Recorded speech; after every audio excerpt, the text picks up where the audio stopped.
family. I'm Jasmine. And I'm Grinder. And we are Black Families Rising.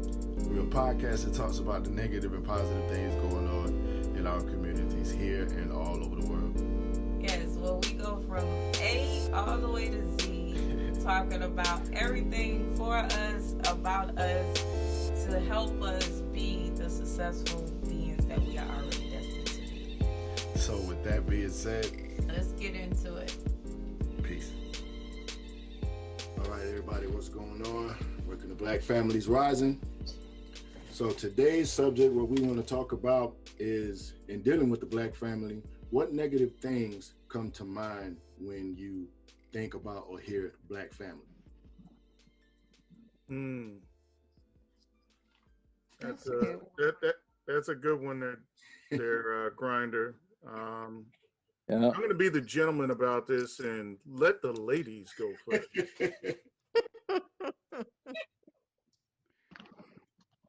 Okay. Miss Portia Mistake. Take it away. All right, Miss Portia. Yeah, I feel like I think it's probably the same for all of us, but one of the most prominent negative things you think about when you think about Black family is broken Black families, single parents, typically single moms. I think that is one of the biggest stereotypes that fall under Black families. And I'm not so sure I believe that stereotype, but I do know it's a problem. Like for me personally, I have a dad. My dad has been in my life my whole life. He raised me with my mom. So I don't necessarily have a broken family, but grew up in a broken family. And it's crazy. It's crazy. And so I think that's a lot of that falls in, like I said, Black families. You don't really hear that in white families. Like you don't really hear white kids talk about, oh, I grew up without my dad. I don't know my dad. My dad left when I was 5. You don't hear white people say that. But for Black families, I think that is one of the biggest negative things we hear. And why do we hear that? I think a lot of it is whitewashing. You know what I mean? I feel like it was something that happened. You know what I mean? Yes, a lot of Black dads leave. There's a lot of Black single moms out there, but I don't necessarily believe that there are more Black families without dads than there are families without dads. Mm-hmm. So I think the reason we believe that is because that's what we were told to believe. Mm-hmm. I think that's just the bottom line. Mm-hmm. Yeah, I agree with that. Yeah. I would say for me, Grinder, the negative connotation when I hear the phrase Black families is the overall thought of dysfunctionality that's kept under wraps or kept quiet, kept secret. How the thought of there are so many things that are wrong in many households, but God forbid we point them out, we talk about them, we bring them to the surface. Yes, we're not going to talk about, the family around the corner who we know that's your actual brother, not your friend. We're not going to talk about, the uncle that sneaks off and drinks in the basement, or how many times this one had to get a job, or all these. There seems a certain accepted premise of dysfunctionality with the Black family that we kind of have that look when we look at each other and say, oh yeah, there it goes again. But the problem I have with that, similar to Portia, is my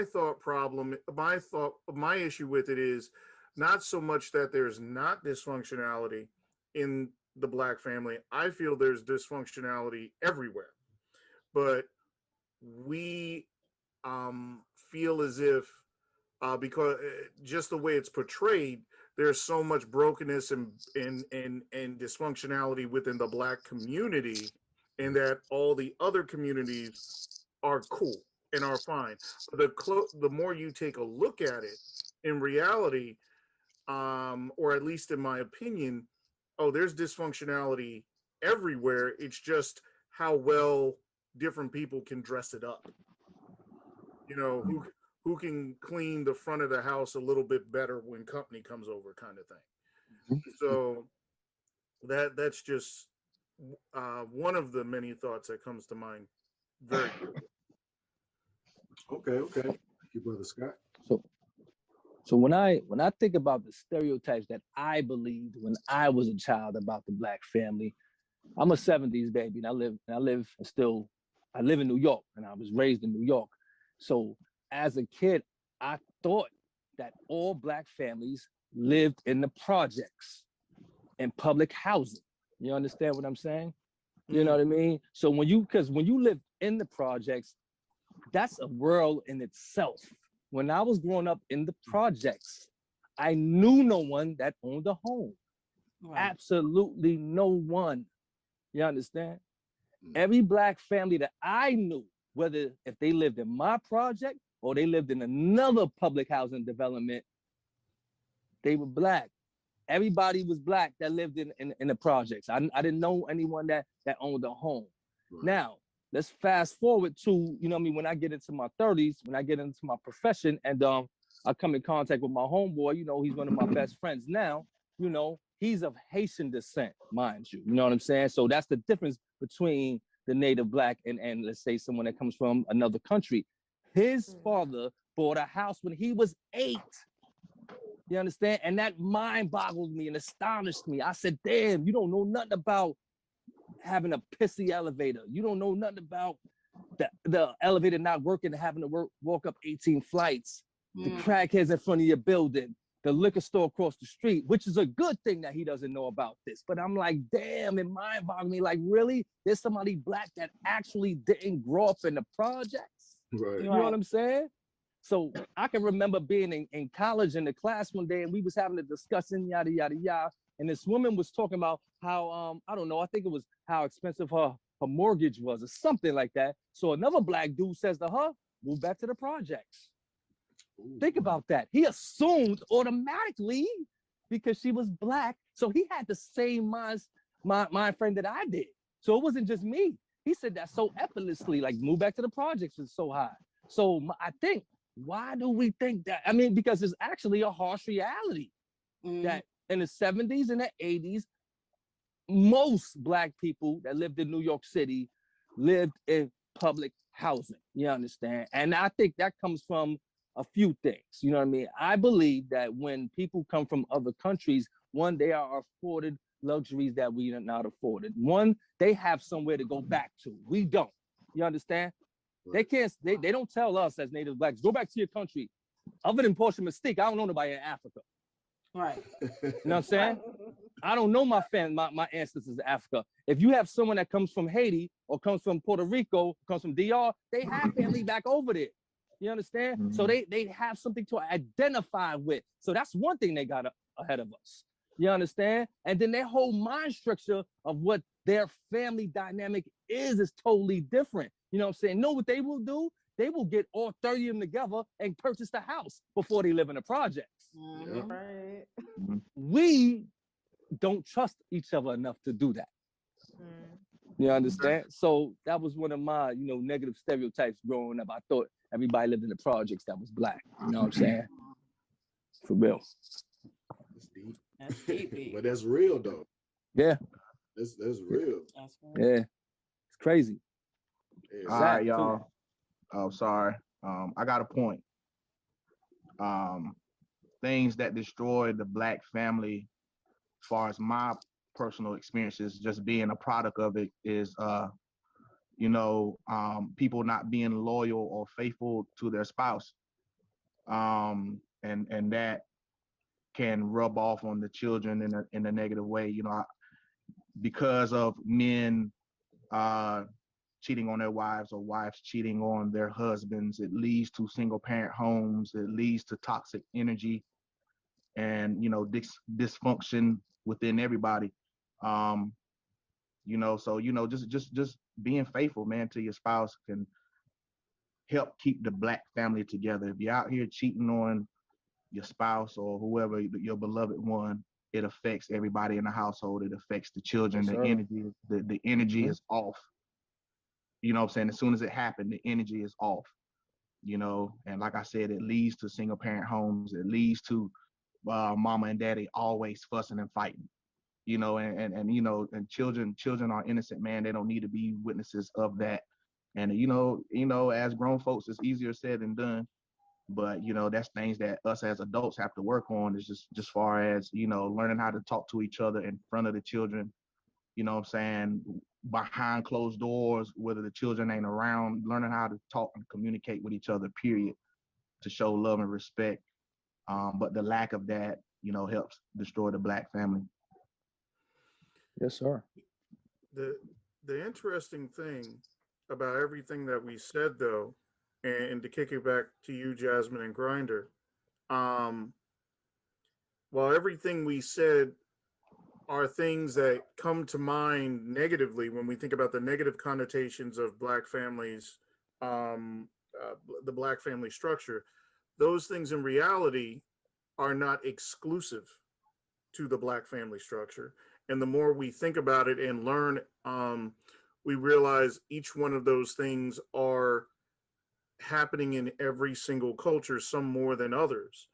And some more than, there's a statistic, I would love to snatch it out right now, but that I heard about 2 years ago, that actually more white people are on welfare than Black people. Absolutely. Okay. Absolutely. That is true. And the reason why I bring that out is because while these are the things that come to mind, I think it's also a valid question why they come to mind exclusively, Mm. not only for ourselves about our own people, but about our own people in other people's eyes. Right. Because reality does not match the thought at times. Right.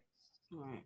But that's what I was saying when it comes to statistics and things like that, it's like Black families are spotlighted, even though these issues transcend to all humans, all families. Many broken families out there, many families dealing with, separation and all that stuff. So like all of those issues aren't just Black issues, but it's painted that way in Mm-hmm. society. That's what We're it is. Mm-hmm. made to think that, oh yeah, all dads that leave, they're Black dads. Single moms, they're all Black. All single moms out there are Black. You know what I mean? Things like that. And it's like, well, why? Well, because that's how the system is. That's how it's supposed to be. That's what we're taught in school. Whenever you see a textbook and you see like a family where the mom's raising the child, I guarantee you in that book that mom's Mm-hmm. Black. Absolutely. Yep. Yep. Absolutely. Yep. Mm-hmm. So that's just what we're made to be. And it's just a shame that even though we as Black people we know that the way we see the world is shaped by what the white man wants us to see, Mm-hmm. for lack of a better term. What we see is what they want us to see. And we know that to be true. And yet somehow we still allow ourselves to be manipulated by that. And so we ourselves think, oh yeah, all broken families are Black families. Like we know better. And yet we still are manipulated by that. We still Mm-hmm. live in the existence that is created for us. It's crazy. It's wild. Yep. Yeah, it Yep. is, and you're right about that. I mean, a lot of it is very systematic, Mm-hmm. very strategically planned out to always make us look like the bad guys in every situation. So, and then they even play upon this when it comes to the music and everything. Yep. You know what I'm saying? Like they have some of these guys, okay, you want to shoot this video and show how much money you got? Good. Well, how about we do this in the projects? And I mean, what Mm. they have to do with me coming up? I want to show people I came up, not that I'm still Right. That's Right. right, man. but they do that because a lot of us, especially our children, which we're definitely working on that now, but a lot of our children, even some of us who was coming up, didn't really understand how powerful we are. You know what I'm saying, as a race, and the things that our ancestors have done, because they Yep. took a lot of stuff out of the books or just didn't put them in there at all in the history books for us to learn these things. So when they point you in this direction and say, oh yeah, well, you're going to be on welfare, or you're going to have to use HUD or be on Section 8. And we constantly seeing these things in our neighborhoods. Because like where I'm from, it seems like, in New Bern, North Carolina, for every building complex they build that's nice, Mm-hmm.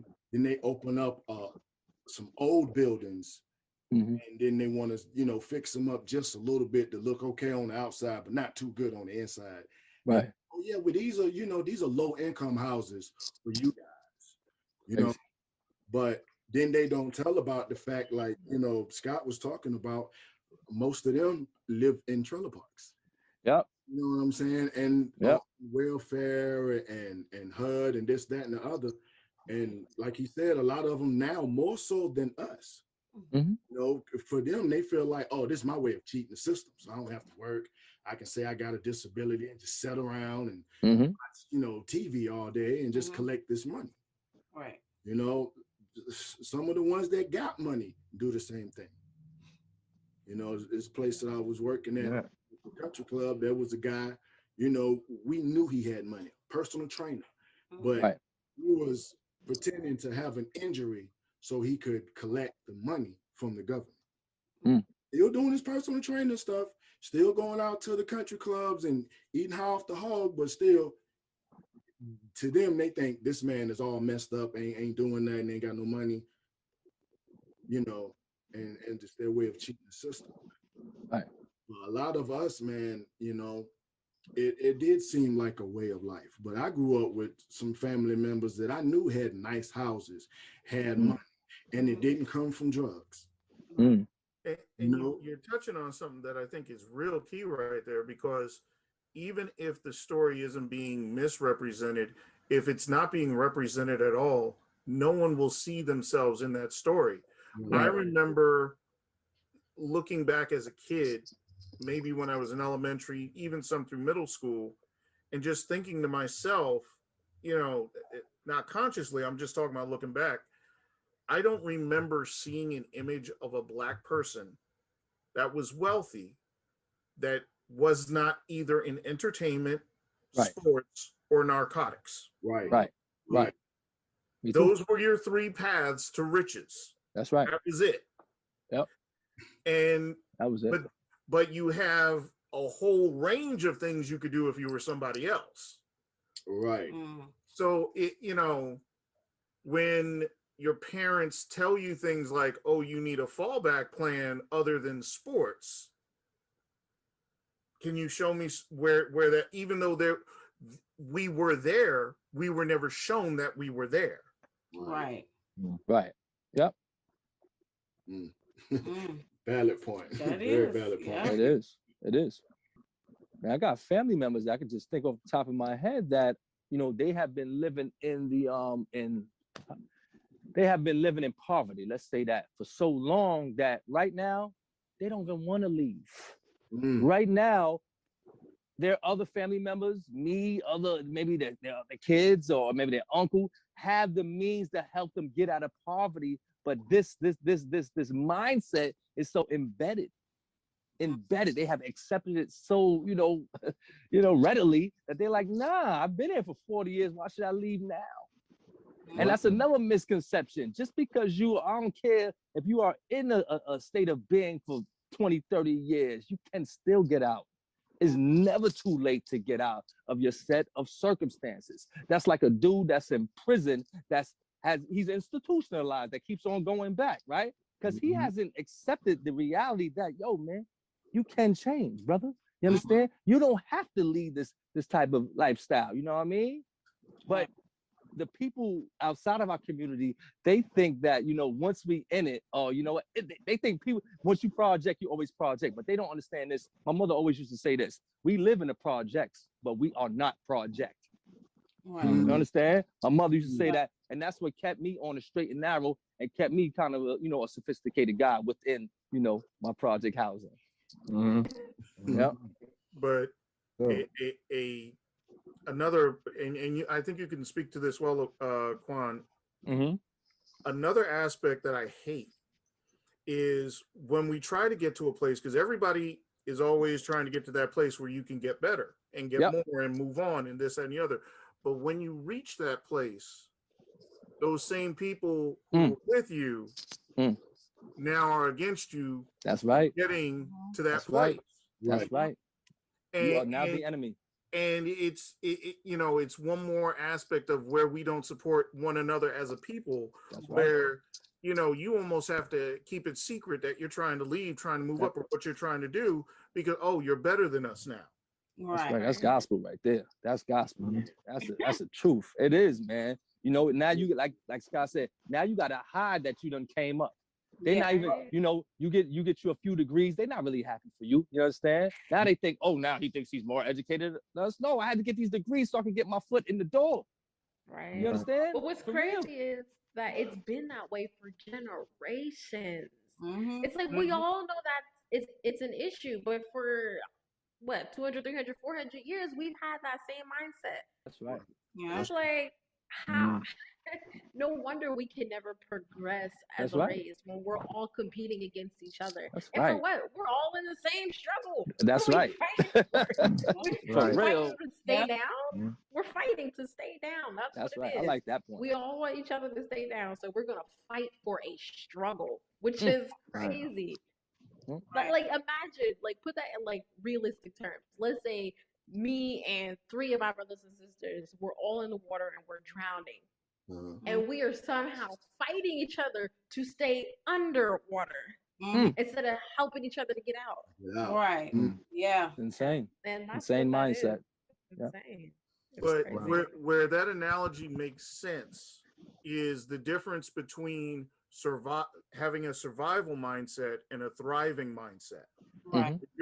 When you're That's right. thriving, you're looking to grow and grow everybody around you, Right. and everybody enjoy the growth of everything that's going on. When you're trying to survive, when you're trying just to make the next day or make your next breath, when you have someone being trained to be a lifeguard, one of the things they teach them is when you get to that victim, be prepared to get punched, because the person is thrashing around so much.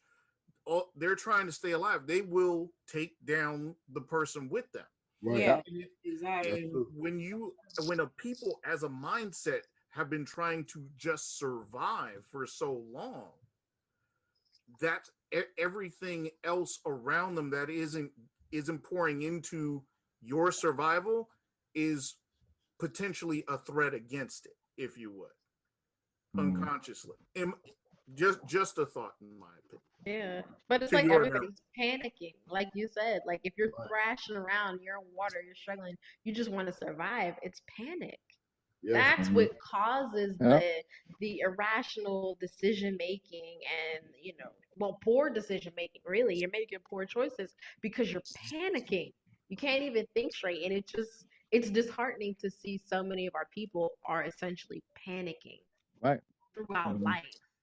Man. It's that crabs in a barrel syndrome. Yeah. Yeah. Where it's like, if any of y'all like to fish or crab like I do, Mm-hmm. if you get the crabs in the barrel or whatever, they're in the bucket, as soon as one finds his way out, the other ones are like, nah, bro, nah. Yeah. But they're all trying to get out. But like you said, they're panicking. So when they're panicking, not realizing they're actually drowning themselves further. Right. Because the more you're struggling, you're losing oxygen and you're pulling someone else down so you can get out. And in the end, everybody ends up going. Right. So Yeah. I don't know. It's that. But in reality, we need more lifeguards, figuratively. Yep. We need more people that's willing to get out there and, Mhm. be willing to be brave enough to help the people that's panicking. The people that got their foots in the door should be willing to have the thriving mindset, like Stuart said, to want to see everybody grow that's around them. Because I know a lot of people that made it out of the hood and was like, F it, I ain't going back. But in reality, the whole point of people having money is That's to right. spread it. It should be. Yep. I agree. That's should what be. it's about. So we need more. We need more black lifeguards out here. I might start up something. I might put that on the shirt. That's dope. I like that. That's a I good do. one. That's a That good is one. good. Like, Yeah, we need it though. Kimar, That's all. I will push back on that a little bit. As opposed Okay. to having more lifeguards, more of us need to learn how to swim ourselves. Yeah. And True that. and the True that, true that. reason why I point that out, the reason why I say it like that is because we won't have that panic mindset generationally if we learn how to live more than just check to check, problem to problem, situation to situation. If we can grow ourselves, if we can learn to swim with the long-term plan of, instead of how can I make this month's rent, to how can I get together the down payment for a house? Right. How can I get together Right. the startup for the business? That's How can right. I put together the long-term plans of life Right. instead of the short-term? Then we'll have more of us that are swimming and won't need to be saved. Right. That's right. True That's that. right. True that. But keep in mind, it's not just financial success either. Now, Because Facts, sure, facts. if you got your money right, you still won't know how to swim if you're not together emotionally, right. mentally, you ain't gonna get too physically. far. You're not gonna Right. get too far. If you have a broken family, if you're dealing with the same traditions, like habits that your parents gave to you, and you're placing it on your children, like all those things that we all deal with as humans, not just Black people, but as humans in general, all of those things that we deal with will cause us not to be able to swim. So even if our pockets are fat, it won't mean anything if You're you right. don't have everything else together. Mm-hmm. You know, I was just thinking about. Let's even look at. Let's ponder the negative connotations that are associated with the features of Black people. You understand? Mm. When people outside of our culture, even some of us, when we see a dude 6'4" and better, what we think? He a ball player. Automatically. He can't be a Right. mathematician, right? He has to be a Right. ball player. Right. That's When true. when we see the young woman that's more voluptuous than most, she has to be more promiscuous, right? Why?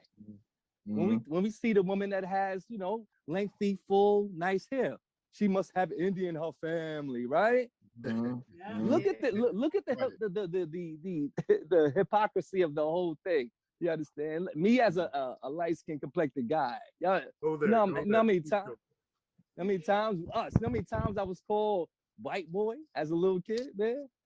You know Yeah. what I mean? So I can, because you know what I'm saying, because I'm a light-skinned complected guy, I have to be of European descent. Right. When the reality is, my 8 times grandmother was raped by that white man, and that's why I'm of light-skinned complexion. You Mhm. understand? Mhm. So it's like, even when we look at each other, you know, maybe have these negative stereotypes. We like, damn, okay. It's like our self-esteem is so shot and so low when we look at one another that doesn't look exactly how we look. We ostracize them. It's true. That's And what we it And do. happens, and it happens that's how it is within a family. globally. And within the family, Yeah, Mm-hmm. because within the family. Hey, one I second, do- y'all. y'all see how I know Amani wanted to say something. She was trying to say something for the longest. Oh, I didn't know Imani was in. We didn't know she was in. No, it's very low. What about now? Excellent. oh, we can hear you now. Okay. So what I wanted to say was to coincide with the the sinking and the swimming and the lifeguard analogy was one thing that we definitely need is a support system. A strong-minded person in a weak environment will always fail compared to a weak-minded person in a strong Well environment. put. And Yeah. I know African Americans. And I've noticed that some of my teammates, a lot of their parents or friends wouldn't even show up to the game. So they're pretty much there playing without their support system. And that having a history of no support can kind of keep a person complacent. So aside from also needing to know how to swim on your own, you also have to build yourself a loyal support system, Yep. which is I feel like something that just like you guys are saying, different stereotypes were associated with the African American family. I feel like that is too. Mm-hmm. When really building your support system, it all boils down to the person, not necessarily the skin color. That's right. That's right. And That's I feel right. like based off of our European history, us being enslaved and things of that nature, we kind of are programmed to sell each other out as opposed to being there for each other. Right. And that's something that we definitely have to break. And I feel like that's the case not even with just Black American families, but globally. Because even here in Nigeria, like y'all know James is light. He's a light bright, right? Mhm. And so his nickname is White. People call him Wow. White. It started in Wow. elementary school. And he just Interesting. embraced it. He embraced it. And so everybody calls him Sir White now. That's his nickname. And he Wow. embraced it. But you know, like Nigeria gained their independence in 1960. Right, so Okay. they're still babies, right? They just Right. got their independence Right. from Great Britain. Right. So it was like you still have that European influence. So you have Nigerian women out here who literally bleach their skin to Mm. make them look Wow. lighter, That's crazy. whiter. Mm. And like That's I'm crazy. telling you, I can't go to a store and find a lotion that doesn't have skin whitening in it. Mm. Almost every beauty product on the shelf in any store in Nigeria has some form of whitening in it. No, you know that it's illegal now in the US, so you won't see that on shelves. It's dangerous to whiten your skin, so the FDA took it out. It is now banned to be in products in the US. But here in Nigeria, it's not banned. So women are actually bleaching their skin, and it has a negative effect. It doesn't look good Sad. because they can't do it evenly. I guess I Mm-mm. think the only way to do it evenly is if you're like going to a dermatologist. Right. But when they use these creams, it's like their knuckles are still dark, Mm. but the rest of Man. them are light, or it leaves scars on their faces, and it's just it wows me. I'm like, it's crazy that you have this idea of beauty, and Right. it's not Black. Right. How? Right. Right. In a Damn. country where there is nobody but you. So Right. what that you were, Right. once owned by the UK? It is now you. Everywhere you go, every person you see is Black. You live in a country, there is no white people here. And yet somehow the idea of beauty is still to be white. Mm. It's crazy. Mm. Mm. Mm. It's It is Well crazy. put. From the skin to the hair to the, Mhm. I mean, you could go on for days about that. What, Black women alone go through just to quote unquote look beautiful, Mm. and how much is made off of them in the hair care Woo. industry Woohoo. just so that they could quote unquote look beautiful. Oh my God. Tell you. That's crazy. Mm, mm. Well, you talk about your husband being called, you used the phrase light bright. I remember hearing that myself. And my Mhm. family is somewhat kaleidoscopic. I have very, very, very light, and I also have very dark in my family. Right. Depending on where you sit at Thanksgiving is, what shade you're going to see that particular Thanksgiving. And it's Mhm. amazing how that dynamic can play out in a family, how certain people, the lighter you are, there's a certain way you act, the darker you are, there's a certain way you're perceived. Right. And Yep. it's one thing when it happens outside the family to you. It's another thing when it's your own family. I know. When it's your own people Yep. who look at you Yep. and judge you for your complexion. Yeah, it's true. And that's how it is with my siblings. It's like half of us are dark and half of us are light. Maybe because my dad is dark and my mom is light, so the rest of us were like split right down the middle. And I've heard inside my family people say, "Oh yeah, it's them light people who probably did that." Like if something goes wrong, they'll say, "Oh yeah, it was them light ones who did that," or "Yeah, it was the dark ones." Like why you gotta That's split us crazy, up? right?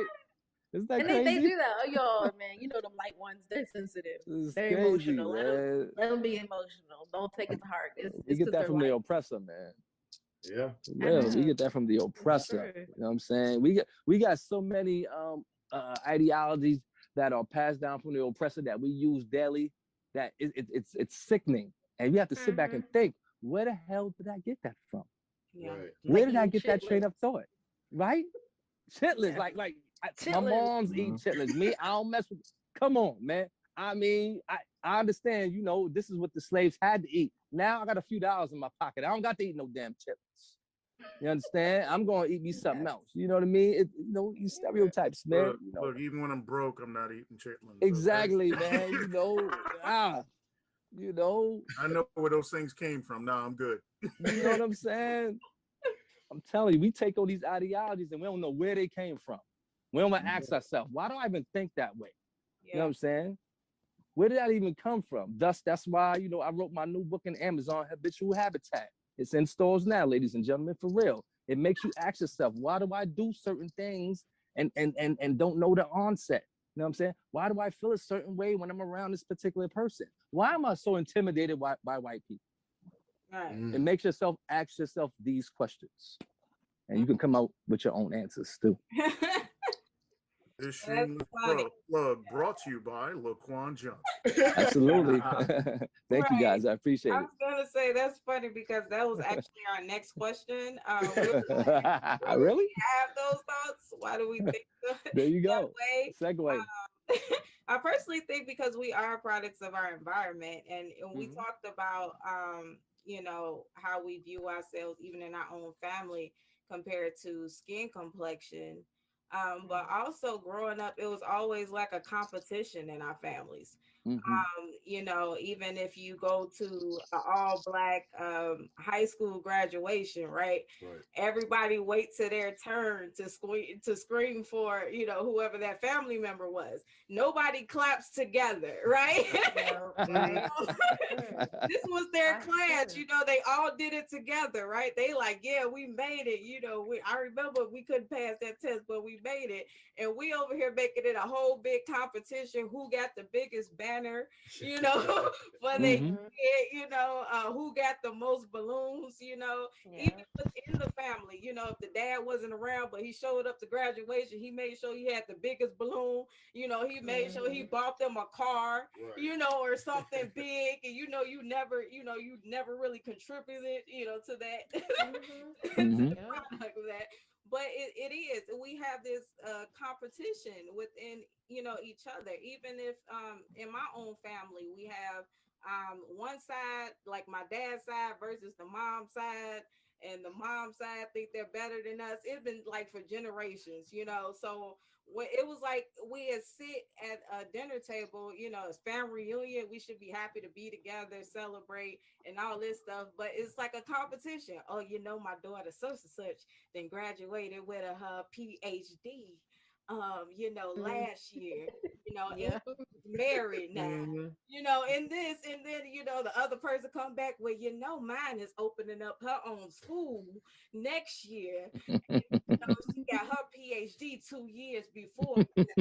You know, and you hear these conversations, and you're sitting there like, why we can't be happy for the both of them? For real. Right. For Let's Right. just real. discuss that. You know, Right. it's just It's, mind That's funny. it's like It's true though. It's Yeah. true. before, It's before true. any family holiday that they're getting together, you got to check your resume and make sure it's up there. Right? You know? Oh Yes. man. Man, I understand that. Like, and on my dad's side, heck, both sides, my mom and my father's side, a lot of them, you know, were in the armed forces. I did not go, and you know, some of my cousins follow Right. behind their dad or follow behind their moms, you know. So, but then when it Mhm. comes to me and they're all in the dinner table, yeah, you know, he just graduated boot camp and blah blah blah, and yeah, well, you know, he just became a first sergeant. And so, Grinder, what did you do? Mhm. Uh, What? I'm Petty. living, Petty. you know. That's what you Right? get from some people, and it's crazy. Like you were saying before, you Yep. get it in your own family, but those thoughts, That's right. who would think to say that? Like, oh yeah, I'm so happy that everybody else, Right. you, Right. you know, and that's how we get people who feel like they're the black sheep of the family. Family, Which for the yes. longest, That's right, man. you know, I got in trouble. I did my things, but when I did get older and I did accomplish some things, that same conversation happened at the table. So then when they're like, "Well, Granda, what did you do?" Well, you know, I just started a couple of businesses, and you know, got podcasts. Oh yeah, that's fine. But anyway, did I tell you about Johnny and what's going on with him in the Marine? What? Petty. So it's like Petty. they still see you like, Petty. man, whatever. That's not that big a deal. Right. Petty, man. Mm. Yeah. It's wrong, And I man. think another thing though, think about reaching back, right? After you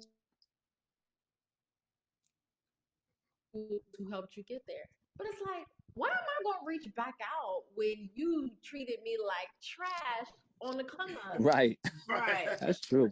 Right. That's Like, also you did true. not support Very me true. to get where I am. So now that Right. I'm there, I'm supposed to reach back and give you what I made. Like, Right. you weren't supporting me, and I think Right. that just it messes up the progress still. Like, Yep. we have to be forgiving in order to give back. Because sure, a lot of us, I'm sorry, a lot of people in Black community have the wrong mindset. They don't deserve to get what the rest of us worked hard to get. Right. But if we continue to do that, if we continue to keep that mindset and we keep telling people, nah, you don't deserve this because you was lazy or you were trying to tear me down, then guess how many people we'll leave behind?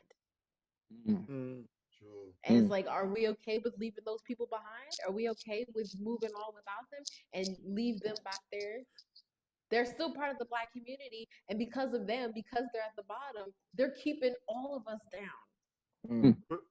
And while I understand what you're saying about being forgiving, I believe in confronting and saying the is for what it is. Because I think one of the problems we have is we dance around the subject so much Yep. and just let the elephant in the room just Yep. take up residency That's right. without pointing to what it is That's and right. the fact that it needs to move.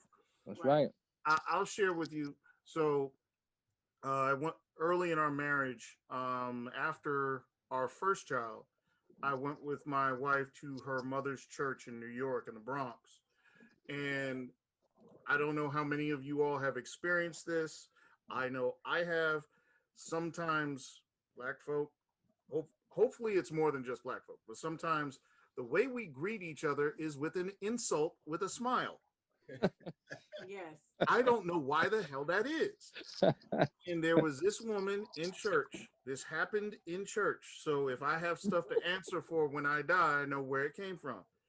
This woman in church who knew my wife when she was a little itty bitty thing, looked at my wife and said, "Oh my goodness, you must be doing so well. Your nose has spread so wide," and whatnot. Wow. Basically saying Wow. out loud Yep. how much weight she put on Yep. because of the pregnancy. Yep. And my wife grabbed my hand, not because she was offended, Right. because my wife has grown up with these people. She knew, but she knew how I was going to react. Right. Right. And she was hoping I wasn't going to tear the roof off the church. Right. Right. Right. So I looked at the woman and the woman looked at me, and to say this looked like she was smuggling a full 2 watermelons under her dress to begin with. She was not the thinnest of things to be talking trash to anybody, okay? And she turned to me and she said, "Oh, in our culture that, it's just," because my wife's Jamaican. "Oh, in our culture, this is how we just greet each other." So me, being who I am, I said, "Oh, well, that's good to know. Then let me compliment you on how God clearly has blessed you, pressed down, shaken together, and running over your dress." Said that out loud in the church. That woman has never approached me or my family again. Absolutely. I think Shut it it was a down. whole year before my wife had me come back to the church. We You're have right. to do better You're right. with not only with how we approach one another, Right. but also telling the truth, speaking to the thing, because silence is permission. If you don't say what the issue is, you can't be shocked that the issue persists. Yeah, that's true. That is true. Right.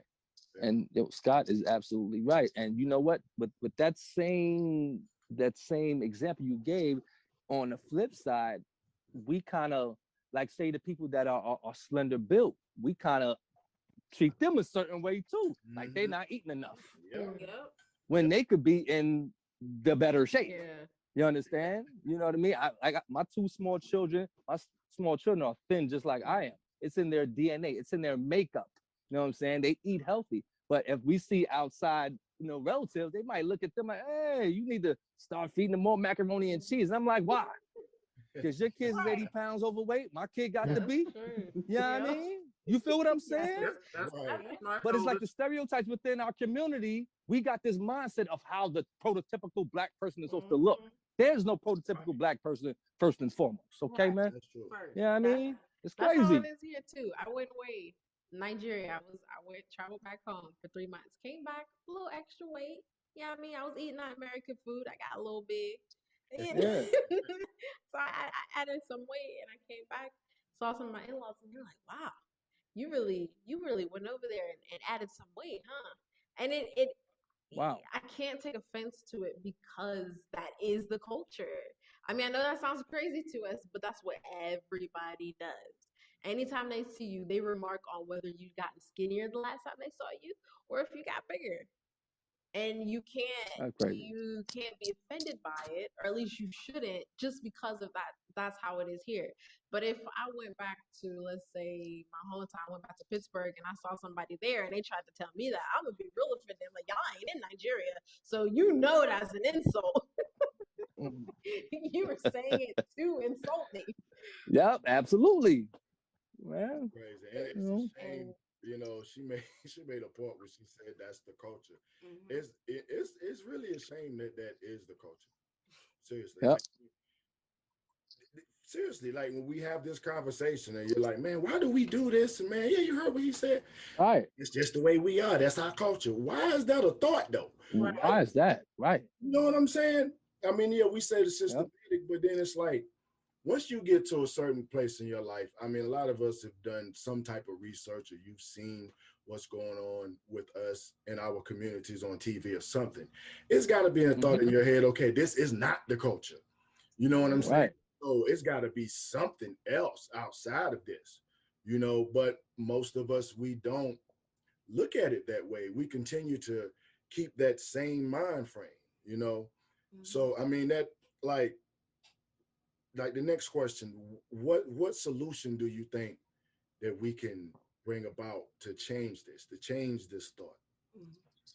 Well, I think it goes back to, in my humble opinion, what we were saying. The reason why certain things exist isn't culture; it's because it's permitted.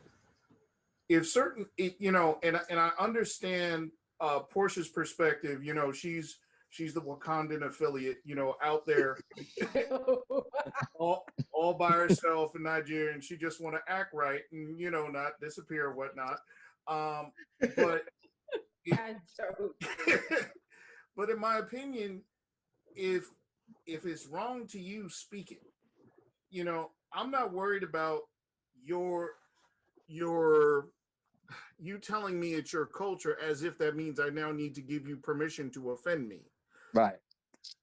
What's wrong or what is an issue, speak to the issue so everybody can grow in it. And there are a lot of things that I think we as a Black family need to speak to more. So that way we can understand each other more and grow more together, as opposed to just silently letting things happen and being like, that's just the way it all is. Right. I agree with that. Agree with that 100%. Anybody? I mean, you know what? It's gonna sound cliche, but basically, change our habits, create a better norm. You know what I mean? Raise our children on the premise of you don't have to live in the projects. You should be able to buy a home. You don't have to go work for this man. You should have your own business. You understand? You don't have to use this bank necessarily. You can invest in the stock market. Things that I was not taught as a child, I try to do the 360-degree opposite of my children. You understand? A lot of us as parents, we tend to raise our children the same way we was raised. 9.5 times out of 10, it's wrong. I'm not saying mommy and daddy was a bad parent, but I'm different from mommy and daddy. Where I'm living in the 21st century, my children are different from me. I can't raise them the same way they raised me. It's a whole different ball game. So changing the narrative, let's change the narrative. And like Scott said, not being afraid, man, to change the narrative. You know what I'm saying? And push forward. You know what I mean? If this don't work for me, change it. Period.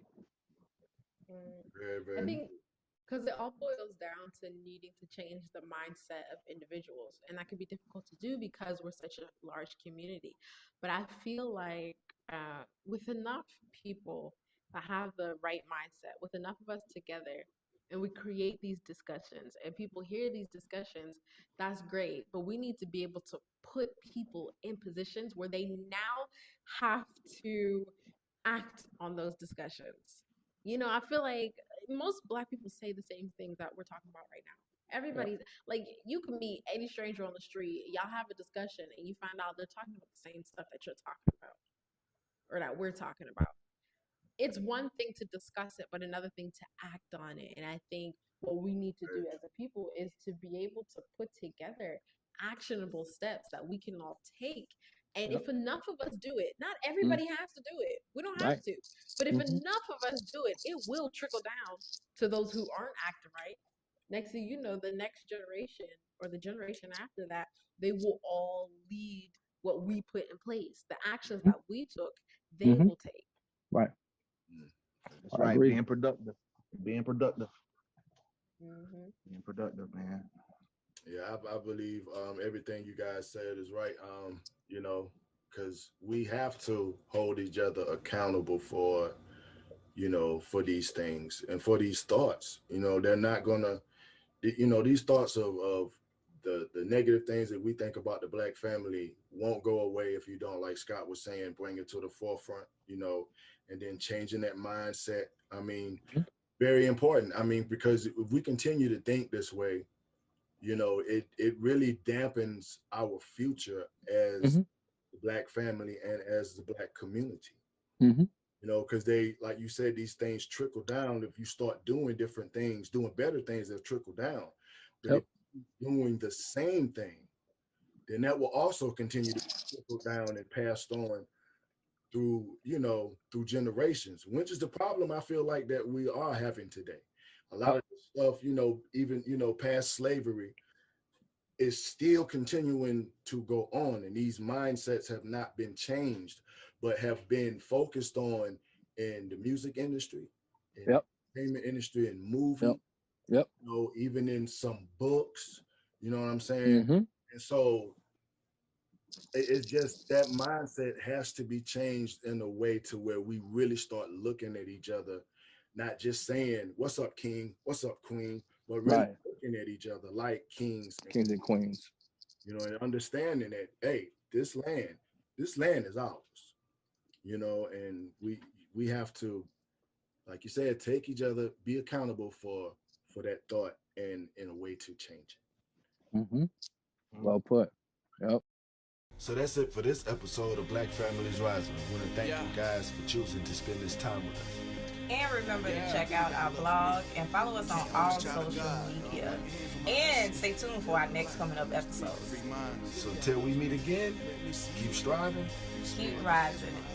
We are BFR and we are out. Let me see what you got for me. Check game. Put your hands on my IC. Let's get love life in the place to be. Let's get it. No matter where it's going, live love life. Stack that paper, be faithful to your wife. And if you lock down, Machiavelli, hold your head. If you lock down, Machiavelli, hold your head. The Dunk Illuminati all through your body. Watch the word of God.